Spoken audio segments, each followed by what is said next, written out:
కాబట్టి దేవుడు ముందే మనకు ఒక విషయం చెప్పాడు. అరే మీరు చేసే చెడ్డ పనులు మీ అంతటా మీరు మానుకోలేరురా. అది మీ వల్ల కాదు.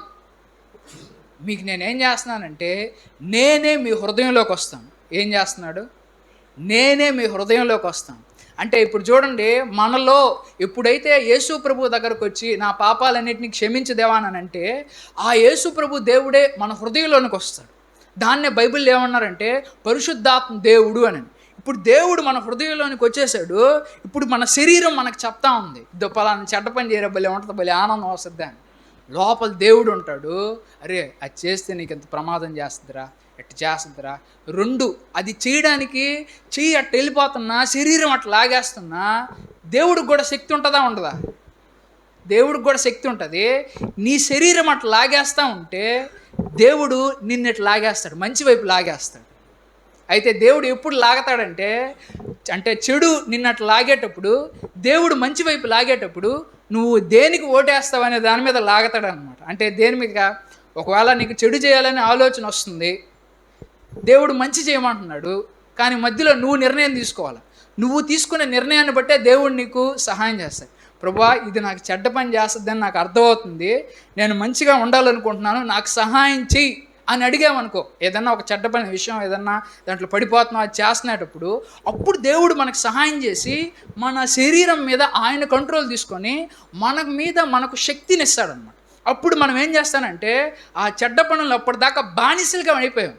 అది అట్ట చెప్తే అట చేసాం, అట చేస్తే అట చేసాం. ఎవరన్నా సరే వ్యభిచారం చేసే వాళ్ళందరూ కూడా ఎయిడ్స్ అవన్నీ వస్తాయని తెలుసు. ఎందుకంటే పాపం వాళ్ళ శరీరం అట్ట చేస్తుంది, వాళ్ళ మనసు మంచిదైనా కానీ ఆ విధంగా వాళ్ళని నాశనం వైపు చేస్తుంది. ఏదంటే తప్పు వాళ్ళది కాదు, వాళ్ళలో ఉండే శరీరం పాపపు శరీరం అయిపోయింది కాబట్టి అది మనిషిని ఆ విధంగా చెడ్డ పనులు చేసే విధంగా చేస్తుంది. అయితే ఈ పాపపు శరీరాన్ని ఓవర్కమ్ చేయడానికి, జయించడానికి శక్తి మనిషి శక్తి సరిపోదు. కాబట్టే సాక్షాత్తు దేవుడే మన హృదయాల్లోకి వచ్చి మనలో ఉంటాడు. అప్పుడు మనం ఏం చేస్తామంటే ఈ శరీరానికి ఉండే చెడ్డ కోరికల్ని మనం అదుపు చేయగలుగుతాం, కంట్రోల్ చేయగలుగుతాం. ఇట్లా భూమి మీద ఉండే ప్రతి ఒక్కరు కూడా దేవుణ్ణి వాళ్ళ హృదయంలోనికి ఆహ్వానించారనుకోండి, అందరిలో కూడా దేవుడు వస్తాడు. అందరిలో కూడా ఈ పరిశుద్ధాత్మ దేవుడు ఉంటాడు. ఆయన ఇది మంచిరా, ఇది చెడురా అని చెప్తాడు. కొన్నిసార్లు మనకు తెలియకే కదా తప్పులు చేస్తాం, కానీ దేవుడే మన దగ్గర ఉంటే అరే తప్పురా, చేయబాకరా, చేస్తే టవద్రా అని ఆయన చెప్తాడు. రెండు, ఆ మంచి చేయడానికి సహాయం చేస్తాడు. లేదు ఒకవేళ నువ్వేమో దేవుడేమో మంచి చేయరా అని అంటున్నాడు, నీ శరీరం లేదా సాతాను లోకంలో ఉండేవాళ్ళు అందరూ చెడు చేయాలని లాగుతున్నారు, కానీ నీకు ఏది ఇష్టంగా ఉందంటే అదే ఇష్టంగా ఉంది.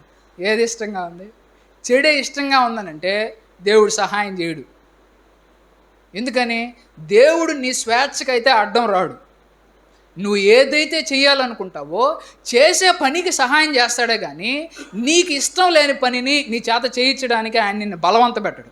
బలవంతంగా నిన్ను మంచోడుగా మార్చడు దేవుడు. బలవంతంగా ఎవరిని దేవుడు మంచోడుగా మార్చలేడు. నీకు ఇష్టమైతే నీ శక్తి సాలదు కాబట్టి నేను నా శక్తి ద్వారా నీకు సహాయం చేస్తాను. అయితే మనం దేనికి ఓటేస్తున్నాం అనేదే మన ఆలోచన.